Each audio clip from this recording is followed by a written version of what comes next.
Raya. Salam damai seluruh alam. Rahayu, rahayu, rahayu. Netizen Indonesia, hari ini kembali saya tadabur alam di atas gunung ini. Tempatnya asri sekali. Ini sebuah peninggalan bersejarah di era Mataram kuno. Nah, saya berada di sini saat ini menikmati suasana gunung yang tenang, yang damai, dan menyerukan kedamaian dari atas gunung ini untuk seluruh semesta. Semoga semua makhluk berbahagia dan semua makhluk berdamai dengan dirinya, serta berdamai dengan semesta. Asiknya kita ngobrolin apa hari ini? Ya deh, kita ngobrolin lagi tentang masih di seputar hipnotika. Kita kritisi tentang praktek hipnosis yang dia lakukan, seperti video yang ini. Jadi hal semacam ini sebenarnya menurut saya adalah pelanggaran kode etik untuk seorang hipnotis. Jadi seharusnya anak seperti ini tergabung dalam sebuah asosiasi atau lembaga yang menaungi para hipnotis atau para pelaku hipnoterapi atau para pelaku hipnosis. Tapi kalau liar-liaran ya hipnotis panggung terus atau stage hipnosis dia mainkan sembarangan seperti ini sudah melanggar kesusilaan sebenarnya. Aturan seorang pelaku hipnoterapi itu tidak boleh bersentuhan fisik dengan sayatnya. Dan itu pernah dibuat aturan-aturan itu di Amerika dan juga negara-negara lain. Jadi kode etik dari seorang hipnotis itu tidak bersentuhan dengan sayatnya. Tapi kalau sudah pangku-pangkuan seperti ini hal yang sangat melanggar norma-norma kesusilaan. Jadi untuk seorang master hipnosis seharusnya tidak melakukan hal seperti ini. Seharusnya dia mengerti aturan-aturan, mengerti tentang etika-etika dan mengerti tentang kode etik seorang hipnotis yang profesional. Jadi dari tayangan yang dibuat ini sehingga tersebar luas mencerminkan bahwa sebenarnya dia bukan seorang profesional. Dia tidak profesional karena sudah melanggar kesusilaan. Memangku seorang wanita yang bukan apa-apanya, notabene hanya sayat yang disediakan oleh orang lain, terus dia lakukan proses hipnosis, tapi dia berikan sugesti-sugesti yang saya rasa sangat berlebihan, apalagi kalau untuk konsumsi publik. Hal ini sangat mencoreng para pelaku hipnosis. Jadi para hipnoterapi pun sebenarnya malu menonton tayangan ini. Jadi menampakkan bahwa sebenarnya ini tidak profesional. Jadi bukan seorang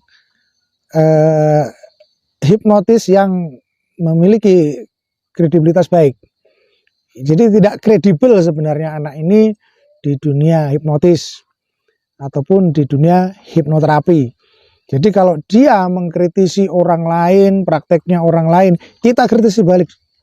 Apa yang dia lakukan, bagaimana dia menghipnotis seorang wanita di depan kamera, seolah-olah dia ingin menunjukkan sesuatu yang wow kepada khalayak ramai, kepada semua orang.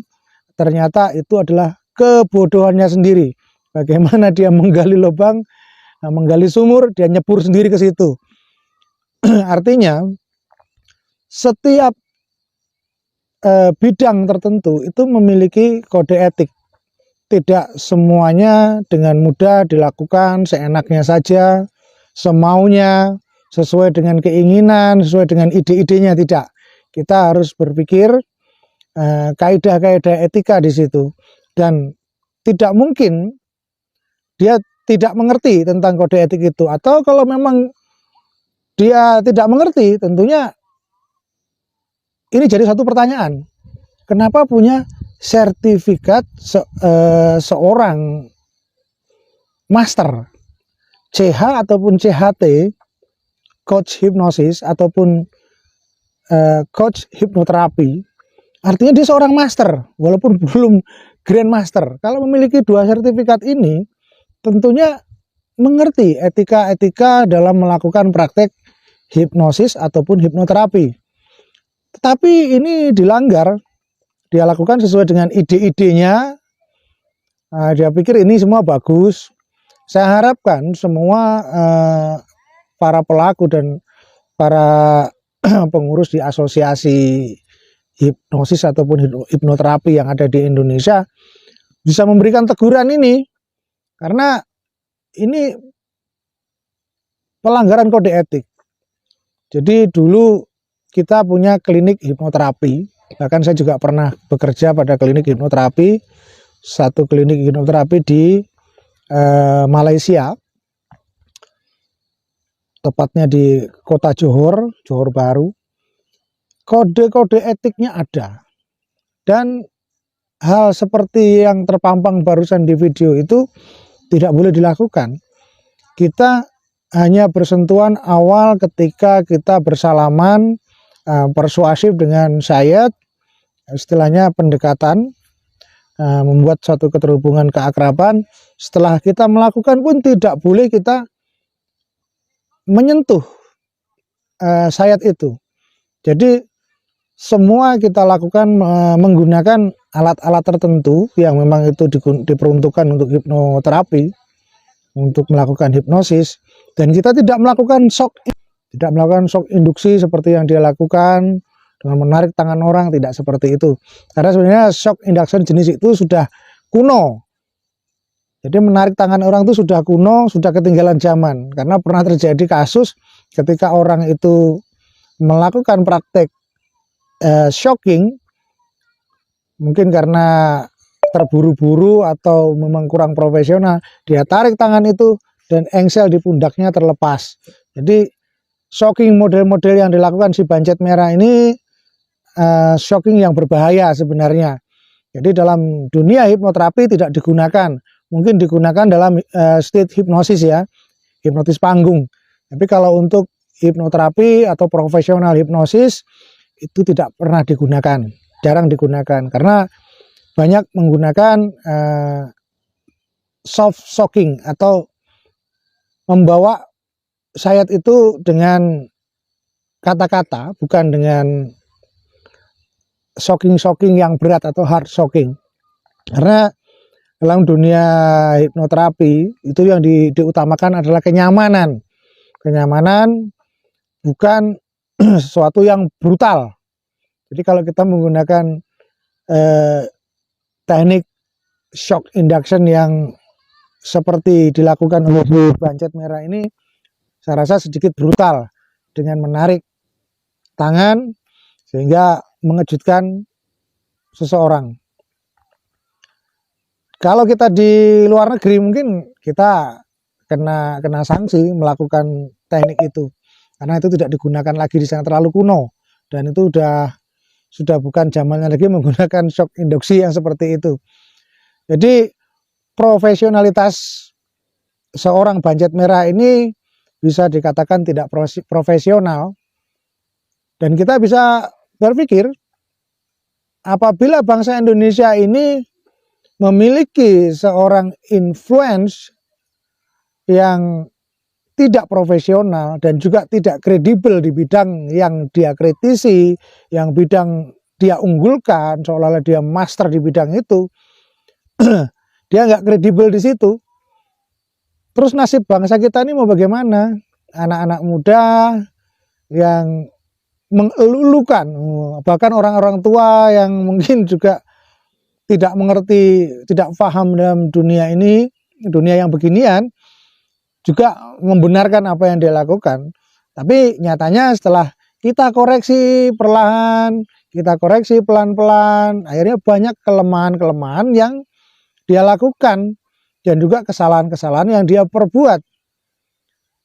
Kira-kira bagaimana jika keluarga Anda yang dibuat seperti itu? Mungkin setelah Anda tahu video yang saya buat ini, mungkin tidak akan lagi keluarga Anda dilakukan hipnoterapi dengan cara seperti itu. Yang lebih tidak baik lagi, pelanggaran kode etik. Jadi etika-etika, kaidah-kaidah etika yang dilakukan oleh seorang hipis, seorang hipnoter atau seorang hipnoterapis itu dilanggar. Ini fatal. Jadi banyak dulu teman-teman yang ya melakukan itu. Dia mungkin mencoba gitu ya melalui video call, mencoba permainan hipnotis itu jarak jauh melalui audio visual, dan melakukan itu ternyata direkod dan menyebar, dan ini mempermalukan kita para hipnotis ya, para hipnoterapis, karena hal semacam ini sangat riskan. Bahkan banyak kok hipno asusila. Mungkin di tayangan-tayangan channel-channel YouTube ini juga banyak yang pelanggaran kode etik seorang hipnotis dilakukan, seperti melakukan hipnoorgasme. Hipnoorgasme dilakukan di YouTube itu juga pelanggaran etika, pelanggaran susila. Itu menyalahi norma-norma kesusilaan. Tidak sepantasnya seperti itu ditayangkan. Dan untuk profesi sebagai seorang hipnotis itu sendiri juga sebuah pelanggaran kode etik ketika melakukan itu. Seharusnya itu kan dilakukan di suatu ruangan khusus dan juga ditunggu oleh keluarganya. Mungkin orang yang mengalami frigid atau frigiditas bisa disembuhkan dengan hipnoterapi, tetapi bukan kok terus dibuat tontonan seperti yang ada di YouTube saat ini. Jadi banyak hal-hal yang sifatnya melanggar norma susila dilakukan oleh banyak orang, dan juga termasuk dilakukan oleh si bancet merah ini.